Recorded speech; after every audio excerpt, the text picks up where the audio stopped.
And we are live. What is going on, ladies and gentlemen? We've got some very special guests. Welcome back to Beyond the 90. I'm so excited. I'm going to try to get the guests out immediately. We've got Rich for the first time in what feels like forever, mate. Really good to have you. First of all, how you been, mate? Yeah, no, really good, thanks. Really good. Really warm and snuggly. Now I'm in my Beyond the 90 attire. Available at all good stores now. No, doing really good. Really glad to be back on. No, really good to have you. And again, for the second time on the channel, Rody Fox. Again, mate, fantastic to have you. How have you been? I've been great. I'm glad to be here to talk to you guys about Leicester, like always. And of course, obviously, now that we're going to start the season in a couple of days, well, just like around the corner, I'm glad to talk about anything transfer related and all that stuff. Which we will get into in just a second. But Alex, how's the plastering going? How's the room? I think we were just talking off camera. You're a little bit echoey, which is perfectly fine by us. But how's things over in Canada? Are you ready for the new season? So I'm going to do my thing in stereotypical form. Sorry that I am echoey. We just moved. So I'm a little echoey because I only have a desk in this room. But things are going well. Looking forward to getting this place sorted out and whatnot. But man, I am very excited with the with the new season around the corner. I can't believe that it's already here. I'm amped. Yeah, it's come round again. It's something that we've been saying, but we've really, really wanted to come for a while. But again, we'll get straight into some of the news. And the first news that's, again, the play that we've been looking at for the longest time. Rody, Diego, I'll hand it straight over to you, mate. In terms of Jannik Vestergaard, I mean, this rumor came out, okay, we're potentially interested in transfers, and normally Leicester kind of do their business. But yesterday it came out that, oh, yeah, we're putting a bid in, it's accepted. Today, Brendan Rodgers has come out. I'll try and bring it up in a bit. But he's come out and said, yeah, he's training with us. He's going to sign in a bit. Like, nonchalantly. Yeah. Like, this comes absolutely out of nowhere. But you've probably seen this for a while. Just get your initial thoughts, Diego, on we've needed Fofana backup. We've looked like we've got that now. What do you think? Yeah, I think the signing's a really good signing, an astute signing from the club as well. Because, I mean, it's a good price. I think it's like around like £15 million, I think. Something around that price range is pretty good. Especially for a player who I thought had a really good campaign also in the Euro. He had he was actually joint fifth for most clearances, which is pretty good, especially with the amount of talent there was at the center back position. I thought at the Euros this season especially. So I thought that the whole idea of having him basically come in already that quickly for a great price, I think is exactly what we wanted, and also will supply the absence of Fofana for as long as possible, and kind of give a good partnership duo to Soyuncu. Yeah, I think so. And hopefully, again, it will be the case for Fofana from what we looked at as well. Looks like 6 to 8 months, which is a long-term injury for a preseason. Again, we've covered all that in a 40-minute awful show it was. Rich, just over to you. Again, we've struggled with set pieces, and we've talked about this many times in terms of we've done this, we've struggled with set pieces. Now we've got a 6'6" monster on our hands, 2 meters tall nearly, and we've got Ryan Bertrand on corners from the left side. I mean, now we're getting in set pieces. I mean, it can only be a good thing. And also, I think he's the kind of person that fits kind of all the criteria in terms of price, height, leadership, age, Premier League experience. I think that fits him fantastically. I think he's got all the attributes that we're looking for. He's the BFG, so that's fantastic. Not only, like you mentioned there, about the attacking, but also the defending, because obviously historically we've been horrendous at defending set pieces and corners, etc. So I think that's going to work really well in our favour. Actually, he's proven Premier League experience. Obviously, every time he's mentioned at the moment, someone goes, "Oh, it's the same person you put 9 past." And I get that and I understand that, but you can't judge someone off 1/2 games because obviously the other's 9-0. But anyway, it's a team sport. It really is a team sport. Let's look how well Barcelona do this year. Now Messi's gone. You know what I mean? So for me, I think it was a really interesting time. What also I think something that Brendan was doing a little bit of what we saw when Claudio suddenly turned focus to the Champions League when Vardy was injured, and everyone was wanting to focus on the fact that Vardy was injured. What are you going to do now? What are you going to do now? And he went, "Are you kidding me? We've got Champions League. Come on, guys, what are you doing?" And that was a really clever tactic. And I think that's kind of what Brendan done, because I agree completely with Diego. It's come out like, the fact that he's been so, nonchalant about his reaction to, Brendan, it doesn't happen. So I think that what he's kind of doing is taking focus away from the Fana incident, and just saying, yeah, that happened, but look what we've got. He has to duck to get indoors. You know what I mean? So for me, I think it's a really clever management and clever PR. Yeah, I think so too. And over to you, Alex, in terms of, there's two players that obviously he's played with before. Kasper Schmeichel, again, with Denmark side, and also with Ryan Bertrand as well. So with both of them now, I mean, he's going to kind of probably walk into the starting 11, but he's got to be he's going to be a fantastic signing, hopefully, because again, we see what he does. But as Rich was saying as well, he just gives that, especially from set pieces, that deadliness we need going forward and the defensive solidity we need at the back end when defending them as well. Absolutely. And I want to say this because nobody else has said it, but in the wise words of Jamie Vardy, he's definitely going to walk in the door and go, "Ooh, Danish friends." Honestly, when it comes to Vestergaard, I'm really excited about it. You said it perfectly, and everybody has said it perfectly. He's going to walk right into the side. And I think that's one of the things that you need to look at. He is a 29-year-old veteran presence on the back end who is going to come into this. He has, he's played with Schmeichel, which is huge, and he understands Bertrand as well because he's played with him. So you got two players that he's going to walk into the side and be like, I know how to play with you, I know how to play with you. And you're going to have a little bit more cohesion there, which is really good. And, for the price of $15 million, that is an absolute steal in my, when you look at it.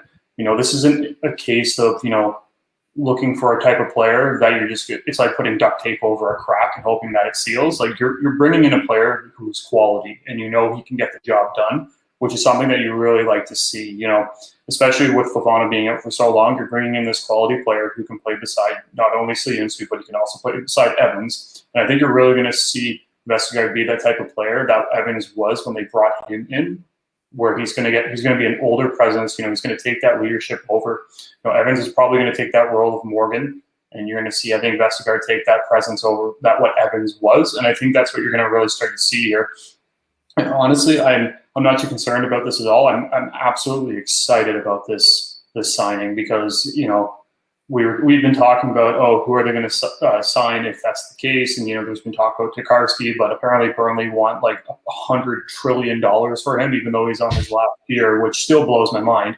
And, but, at the end of the day, I'm very happy with, the signing of Jannik Vestergaard. I think it's just absolute quality. Yeah, and it really is. And I think one thing as well, just looking at his profile again, he's 29 years old, he's 1.99 m, so a huge man. And just looking at that, he was bought from Borussia Mönchengladbach for 22.5 million. It looks like that. So again, we've managed to get a player for less than Southampton bought him, and they're supposed to be the selling club. But amazing from that as well. And in terms of that, Diego, in terms of the player that he is, and we've seen him a couple of times, he is a bit of a beast. But it's the way that we've done business. And I know since Fofana got injured, there was a load of hysteria a little bit about what are we going to do? How are we going to do? But now we've got him. I mean, and he's pretty much confirmed because Brendan Rodgers has confirmed it now. Does that, again, people are worried about the top four and things like that. Is he the kind of player that you wanted in the squad to kind of replace, as Alex was saying, the Wes Morgan characteristic, where you've got a player that knows what they're doing, they know how to sort out a team, and also they know he's a great squad player that we can change multiple formations with? Yeah. I think, like you said, I think experience is key, especially with our squad, especially because Wes retired too. I think, in my opinion, I think I probably see Vestergaard long term as probably a Johnny Evans replacement, in my opinion. Mm-hmm. So I think to have that type of like corpulent center back that can, I also heard that he could his through balls are really good. So with the pace that we have up top, that could be really important as well. So I think to have someone that has that type of versatility at the center back position with I think the expectations we've been putting up for ourselves at defense for the last couple of months, I think it's the perfect signing for us. Yeah, I think so too. Right, I think again we're gonna move on to another. Well, just something else that again I'll hand over to you, Rich. In terms of, I just want to bring up some of the pictures. I'm just getting so excited for it. Which was the stadium expansion. Again, we've seen some of the rumors come to light today. I'm just trying to find the same image at the moment, but these pictures. I mean, Rich, we've been to the stadium over the time, but my God, these look impressive. I might get this on screen as you're speaking, but my God, this looks impressive, doesn't it? I mean, don't be wrong. Like, and obviously many fans will have been to to Filbert Street, and and don't be wrong. I mean, look at that. Look at that. That looks like an alien's landed on the stadium. You know what I mean? Like a Yeah, UFO just landed Independence, there. Leicester. Yeah. So I know, incredible. And I think, obviously I remember going to Filbert Street as a lad, and and I was a lad, so I didn't really know any different. I didn't know whether it was a brilliant stadium or a pile of tat or what. And then we obviously have we have obviously the Walker Stadium originally, and and all that sort of stuff. And it's incredible. And now look at this. And I'm Yeah. just like, my God, like what owners we have. There is not a single. There's no one can. And I take the my blue tinted glasses off. Take the fact that I'm a Leicester fan out of it. There is not a single better owner of a football club in the world. Like there just isn't. The investment they've shown over the last few years, over the last 11 years, and still to this day. Bear in mind that their profits were down to 20% for a company which is huge, and then they're still on about doing this. Unbelievable, absolutely unbelievable. I cannot wait. Like, yeah, can't wait. Incredible investment. And think of the people we're going to track now. One of the best one of the best training grounds in the world. And then, yeah, don't be wrong, it's not going to be the biggest by any stretch of the imagination stadium, but how impactful it's going to look. How you take a new sign in there. Let's have a look at the stadium. Well, players come to play there and they go, Jesus, look at this. It's incredible, absolutely incredible. Yeah, it really is. And it's just, again, amazing to see. Again, I'll hand it over to you, Alex. I don't know if you have, obviously you have experience kind of with hockey stadiums and obviously in Canada and kind of the football stadiums there. I don't really know that much about them, but it from your kind of North American perspective, how does this look to you? I know obviously you've got, again, as Rich was saying, blue tinted spectacles a little bit, but this does look really awesome, wasn't it? It really does. For myself, when I look at this, I'm like, wow, this is absolutely incredible. And if there's any Torontonians listening to this, I'd be shocked, but whatever. When it comes to like arenas here in Canada and whatnot, like it's Toronto specifically, like there's nothing really exciting about them. They're buildings. They look like buildings. They look like big buildings. There's nothing that really makes you go, ooh. So when I see this, it really is incredible. And I think we were talking before we even went on air on how, the whole training facilities, we saw the concepts. And at first we're all like, this looks incredible, but is it really going to happen? And then they deliver. So when I see something like this, it just makes me more and more excited to, when I eventually get over to the UK, to actually, be witness to this in the next few years when it is done. Yeah. And seeing it before, again, would be interesting. Seeing it before, then seeing it after, because, again, I think they were saying this could be 2023, 2024. I think they were saying so, Darius, as well. But over to you, Rody, as well, just part of that. With also shout out to you as well. You see the comments here from yourself, so big up yourself for that one as well. But in terms of this, obviously they've got like there's plans for everything, and this, I don't know. Again, me and Rich have been to the stadium before, and we'd love to hear you guys. These buildings. Rich, I might hand over to Rich. These buildings here, before I'll hand over to you, Rody, I promise. But these buildings here are quite big buildings, and this makes them look tiny. This is going to be massive, mate. This is going to be absolutely huge, Rich, because like these buildings are like you take about a minute, 2 minutes to walk past this building, like in itself. So this is huge. This whole complex that they're doing around here. That is a small village. Yeah. I mean, it's the size of a village. All jokes aside, obviously we live in little villages, and I live in a village. Well, it's pretty much a town now, but it's probably 2 miles across, something like that. I mean, this would engulf it. Just, you know what I mean? It's ridiculous. Yeah, this would literally take up 80% of the town I'm in. So yeah, it's incredible. It's gonna be fascinating to see. And I went on and left the, obviously because you can leave whether you support it. I was really interested in the way they did it actually, where they said, what they put I think it was 1 to 8 of things. So the stadium, the parking, the office, the hotel, all that sort of stuff, and you could put it in order that you thought it was important.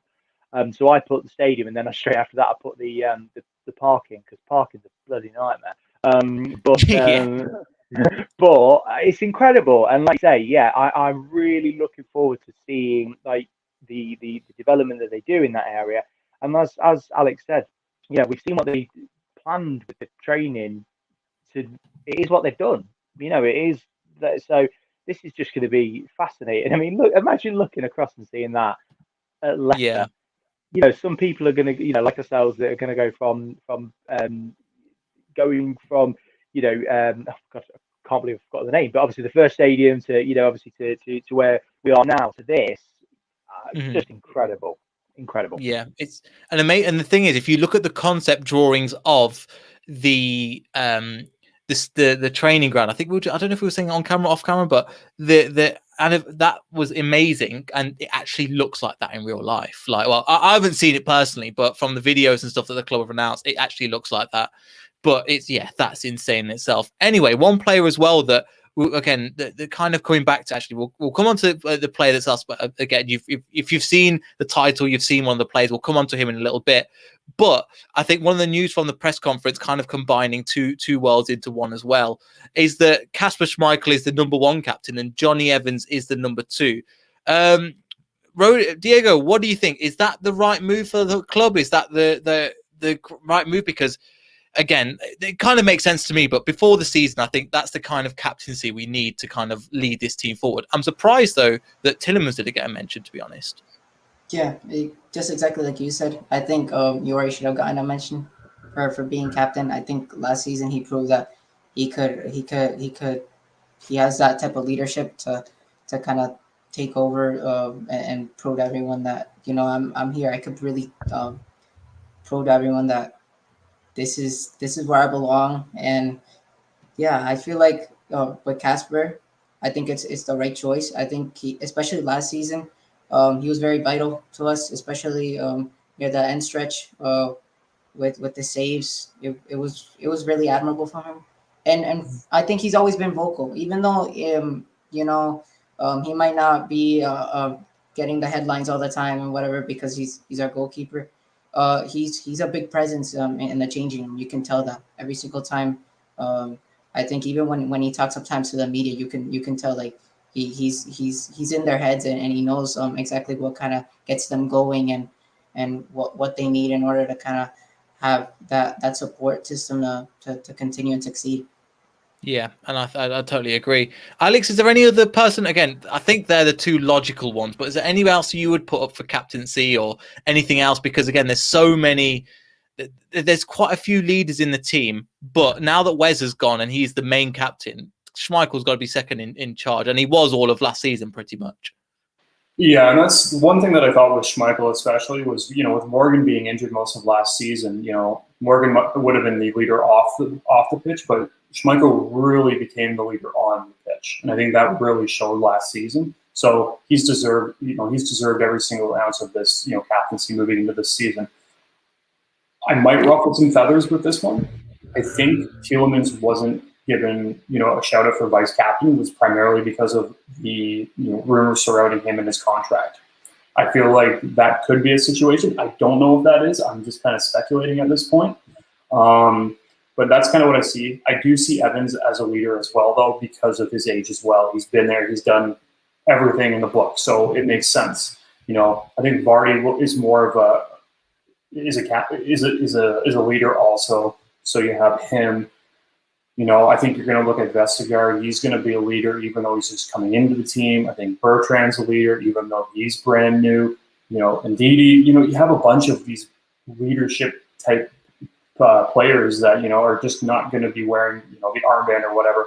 And that's one of the things, and I'm looking at the comments, and you even look at Albrighton, he's been there for a while, and I feel like he's a very quiet leader, but he leads by example, and that's another one. But ultimately, I really do believe that the choices that were made with Schmeichel and Evans were the right ones. And people are agreeing with you. Ethan says Albrighton has been a while vice captain. Since Sharky and Kevin's, they're throwing out all the surnames of all the nicknames of him at the moment. But I don't know if you watched, Rich, as well. In the preseason, there was 2 captains that surprised me. Again, Mark Albrighton was one of them, and also Ricardo. Again, it's a bit of a strange one, but at the same time, the more I thought about it, the more I was like, okay, I get it. If they want to retain him for the long period of time, give him the captain's armband and show him again, he's going to be further down the list, but Ricardo could be one as well. I mean, the way he was playing, I know we've not spoke to you during preseason as well. The way he was playing, especially towards the end of that preseason, we've got our little person back in Ricardo. I'm so happy to see it. But in that, potentially they could be 2 of them as well. You would say that could be captain roles. Yeah, exactly. I mean, look, I think that Brendan would probably say that he wants every single one of us to be able to be the captain if need be. And I think you're absolutely, you said about whether Schmeichel and Johnny Evans are the right choice. Good luck telling either of them that they're not captain. You know what I mean? Like, if you've seen the size of them. So it's just not going to happen. And also, yeah, Tielemans is a fantastic leader on the pitch, and he's always Brendan always says he's a coach on the pitch. But I just don't see past Schmeichel and Evans, and then then you've obviously got Vardy who's leading from the front. Like you say, Sharky, I thought he did great, and then obviously Ricardo, like you say, that's probably a ploy of, look, we really see you here long term. This is why we're giving you this responsibility. But half the bloody team could be the captain, and you wouldn't blink an eye. So, which is a brilliant place to be. If Ward was in goal, I'd have no problem with him being captain either. So it's, we're in such a brilliant position, on and off the pitch. The squad depth is just better than ever. I remember watching a game a couple of years ago, and someone I was watching it with, they said, "Oh God, Leicester have got some really good strength and depth on the bench for once. You never used to have that." I said, "Yeah, no, it's not bad." And then I look at it now and I go, "Oh my God, none of those players half of them that were in the first team wouldn't even get on our bench now." So incredible times. And 100% Schmeichel, Evans, right choice. Yeah, it's right choice, 100%. Yeah, I think so too. And right, again, Alex, we're going to hand it over to you for the one that has caused you to mute your Twitter. Just like you mute your microphone at the moment. I just want to hand over to you. So Noni Madueke, from our sources, I'll take the blame as well. We read about this today. Potentially they're at advanced stage or coming towards advanced stages. We've known about this guy for a while. It seems to be one of those rumor mills that were kind of like, yeah, it's there, and he's just a right winger that comes in. However, now the rumors, I think, in my opinion, are really starting to hot up now. Just want to get your thoughts on it as well, as Gabe just puts in nonny on the sound like an ambulance as well. But what are your thoughts on him? Do you think he would be a good signing? Again, we do need a right winger. As much as we're praising Mark Albrighton, great workhorse, but we can't just have 2 wingers for the entire season, because if we want to play formations like Brendan Rodgers does, we have to change up the squad. We're going to need an option. And doesn't Madueke fit that for you? I think Madueke does fit that for Leicester. Now, let me clarify before everybody starts spewing the fact that I was saying one thing and, moving forward. Players can talk to teams and they can agree on personal terms. That's fine and dandy. James Maddison can talk to Arsenal and agree to personal terms, but nothing's going to happen unless those 2 clubs come together and agree on a fee. So, for all sense and purposes, Madueke could easily be talking to Leicester City right now and could possibly agree to personal terms. But if the 2 clubs can't come together and agree on a fee, nothing's going to happen. That's pretty much what I was talking about this morning, and everybody took it. Never mind. I think he would be a great winger and a great piece for the club. That's one thing. However, I don't think it's going to happen. And the reason why I say that is that I think it's PSV are asking for a lot of money. I don't know if Leicester are going to be able to afford it. Now, if we sell, there's been speculation that maybe a player like Dennis Pratt is wanting to leave the club and get more first team action. that might help us move forward, get a little bit more funds. But I feel like there needs to be a lot of pieces in order to get him in, especially with the fact that we are not the only team interested in him. There are multiple teams interested in him. So you need to realize that, we could be interested in him, Chelsea, Man United, anybody can be interested in him. It just depends on what happens next. Personal terms are one thing, club and club discussing and coming to an agreement is a totally different thing. I still think Leicester will be going towards a loan type situation for a winger. It just makes the most sense. We've been wrong before. Pretty much everyone has, because you don't expect what's going to happen. So it's going to be interesting to see what happens. But if he were to come to Leicester, I think it'd be an absolute home run. Yeah, it could potentially be. But again, I don't know if you know that much about Diego. Again, he's only 19 years old, but at 1.82 m, he's quick from what I've read as well. Attacking winger. And if we're going to try and play a formation with Barnes one side and him the other, I mean, again, it's not confirmed, but it's good that they're looking in the right spaces. But however, I think to kind of push us on that, if we want to be a constant top four, we want to play different positions. That is a position we kind of want to knock down. And again, it's not anything against Marco Brighton, because we saw against QPR how we can cut in and put a ball through. But if we want to go and attack a game, if we're down to 80 minutes and we're losing 2-1, he could be the kind of player that can, on that right-hand side, that could really just go and smash the game, hopefully. Yeah, I agree too. I think his style, his style is that of just taking on defenders one-on-one, being skillful. Just like Brendan likes him, I think, with left footer who could take a shot if he cuts in. I think that's what we've been looking for. That's the type of play we've been looking for a while now. Especially that's why we brought in Under on loan last season. Unfortunately, that didn't go how we thought it was gonna go. But yeah, like you said, I think Albrighton, he's been really good for us.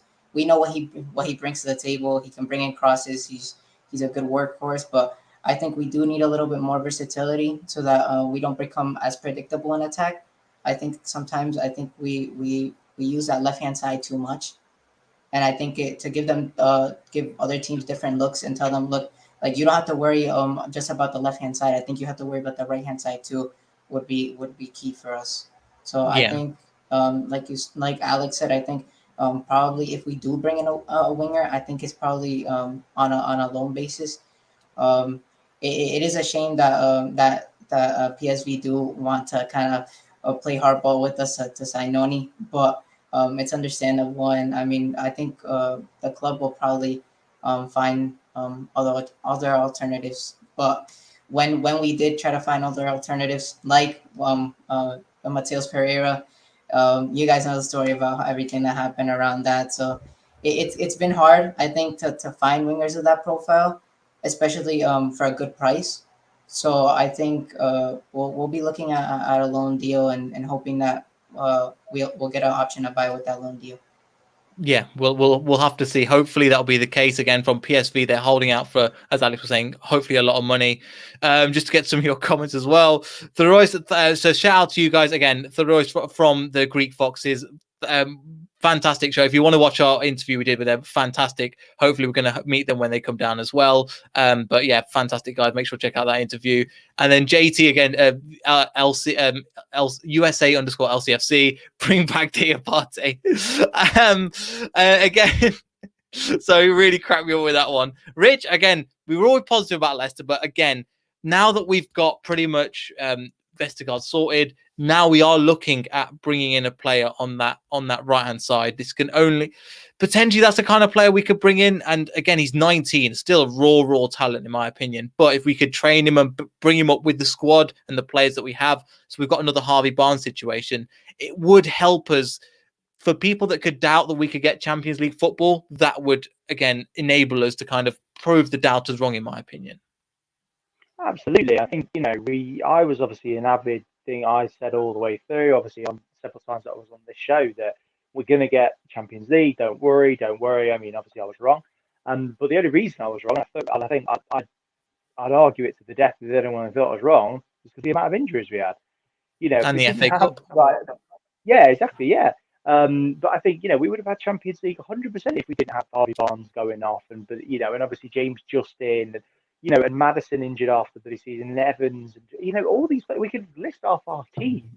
So for me, when we're adding strength in depth like we are at the moment, and I mean, let's be honest, this window so far has been a 10 out of 10. So if we now get this guy, and also what I would say, and I think Alex has put it perfectly, you know, yeah, you can agree personal terms, and we don't know, but let's say for the purposes of this, we get him. Oh my God, can you fault it? Try and fault this window. You know, I don't be wrong, he might turn out to be a gazelle or, you know what I mean, whatever. But if our recruitment team have gone out and said we want to buy him because we believe in him that much, that is 99% of the time an amazing sign. So you know, the loan market is great, and that's obviously the way we work when we haven't really got the funds for another purchase. But that tends to be a more like, we don't know if this is going to work, you know, and obviously every now and again it does. Tielemans being a prime example. But if we say no, we're going to buy this guy, then for me that's a sign that he is the real deal. And if we buy him as well, oh my God, you know, praise be Susan Whelan, praise be John Rudkin, praise be Leicester gods, because what I cannot remember a transfer window so good. I can't even remember one now that's been as good as the one we've had. So if we now get a right winger who's so exciting and so raw energy and pace, and, you know, basically Harvey Barnes-esque, then for me, it's a 50,000 out of 10 window. Yeah, it's been again, Alex, we'll just kind of talk on that. Again, 2 points. How's the window been so far for you and the players we've signed? But also, I mean, recently, I think we've got rid of, well, obviously the 3 at the beginning of the season, and then now it looks like Rachi Ghazal's on his way out to Besiktas as well. But the signings that we have, I mean, it's looking juicy. I mean, for the preseason games, but what do you think of the signings in general that we've got? I mean, as Rich was saying, it's been a hell of a window.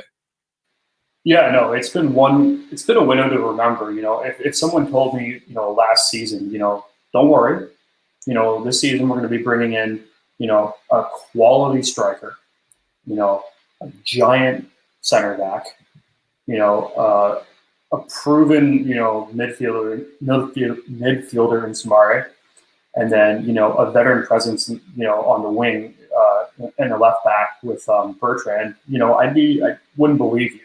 And, you know, the fact that, you know, we've seen Daka play, and Daka has been absolutely fantastic in preseason. You know, Sumari's been fantastic. You know, Vestergaard, I think I'm not the only one that will say this, but I feel like I'm not worried about him whatsoever. He's going to slide into the side and he's going to play perfectly. You know, might have a hiccup here and there, but he's going to be in for what he needs to do, and that's what we need him for. And then you have Bertrand. And Bertrand, you know, some people have been like, I don't know if he's going to be there. You know, he's old. He hasn't had a couple good seasons at Southampton. To me, he's proven already that, you know, on a free, it's been fantastic.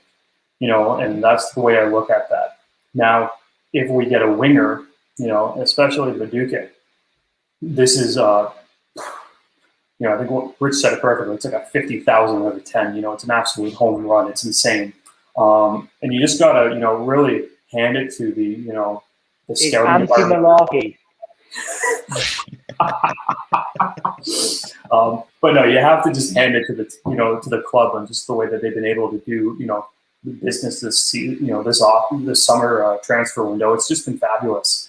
But, you know, who would have expected, you know, I think one of the things you need to look at is the fact that if you look at what the bench was last season and what you're going to see what the bench is this season, it's absolutely insane. And another player who, in my eyes, I'm viewing as if he is coming in as a signing because he hasn't been playing first team here is Dewsbury Hall. You know, you have this player coming in who's absolute quality. You know, he's young, he's hungry, and he wants to play.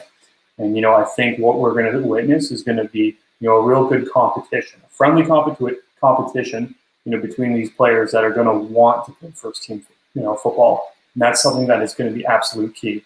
So, but if we get a winger this window, then, you know, I don't know how you top it. I really do not. And I think if we do get that, you know, some people might not agree with me, but I think it'd be probably the best window for the any club in the Premier League. I will say that. Yeah, and I agree. And it's just the thing. I think the thing is, we've said for ages, and this conversation has been had for about 3 years in terms of Diego, in terms of who do we sign if we can't sign when Jamie Vardy gets injured, when Jamie Vardy retires, and we've got that in Daka. I mean, I don't know if you're watching the preseason and he's looks at how do you think he's looking? Also, as Alex was saying, it's Dewsbury Hall is like a new signing, but out of all the players you've seen in preseason so far, who's really impressed you? That's a really good question, because I think most of the signings that did come in, I think they had a pretty decent preseason. I think Daka was really the only one who I think kind of struggled, but that's normal. I mean, he's coming from a whole different league. It's a different step up. I think I really like Samari. I think Buba did really well passing in the channels. It's, the only thing that I could kind of remember with Buba right now too is in the community shield where he like bodied off all those City players, showing his strength. So I think in general, from the signings we've done, it's just adding depth to what we need, and I think it's just bolstering our own run and what we want, and kind of fight for the competitions where we're going into in the next couple of months. Yeah, it really is. Rich, kind of the same question to you, because again, it's been a hell of a season, to be honest, in terms of signings and recruitment, and even in terms of the way we work in terms of football. I mean, any in particular signing you want to talk about, or any, because again, we've not managed to catch up with either you or Diego over the preseason really since it started. But any take your pick, any player, because there's been some sensational players in preseason, and the season's not even started, and we've got a trophy. I know. For me, it's Boo Boo and Diedemans that I'm impressed with, and obviously I've done a really bad, terrible dad joke amalgamation of the names there, because he for me, I was so impressed by his work rate and his tracking back, his defensive duties, such as Ndidi, but then he had the passing ability and the dribbling of Tielemans, and I was like, oh my god. So for me, that we've always had, and this is the thing I'll say, so we've always had, and I think we've also touched on, we've always had a negative coming on for a positive. So if we go, oh, Vardy's going off because he's knackered, right? Who's coming on now? We've got to put Perez in that. We've got to crowbar him in, or we've got to, whatever. Whereas now we've got Daka, and they've said it on BBC Radio Leicester. Can you imagine 60 minutes of Jamie Vardy running at you, and then you've got Daka coming on instead? You know what I mean? Like, what? I'm done. So, so for me, yeah, the most impressive actual signing is, and one I'm really looking forward to, is Samari. I think he's the real deal, and I would be scared to play against him from what I've seen. I'm excited for Daka, and don't be wrong, I don't think this is going to be that way at all. However, I would just warn people and just be careful. We saw that with Musa. We thought, oh, this is the Jamie Vardy replacement. He's just as quick. He's just as good. He can score goals. And oh, he scored 2 against Barcelona. And, we all saw what happened there. I don't think that's going to happen. I think he's much better. But let's just give him time. Let's let him, get acquainted with the league. But Samari looks like he's ready. Samari looks like he's made for the Premier League. So for me, yeah, he's the one to keep an eye out. And like you say, KDH is essentially a new signing. But yeah, Samari, I'm excited to see that bad boy. Yeah, I think I've mentioned this multiple times. His ability to just move past players is insane, and the way that he could. I think they were against the Man City match where he held up multiple players and was like, "No, you're not having the ball, or you," and that's only going to get better in time. Finally, again, it's just been there's so much news. Sometimes it's been quiet, but this week has just been manic. And the last 2 days, I mean, the things have been announced. The Peters have leaked, and the players have leaked, and then Vestergaard as well. Alex, we have a game. Finally, we have Wolves. What are your thoughts?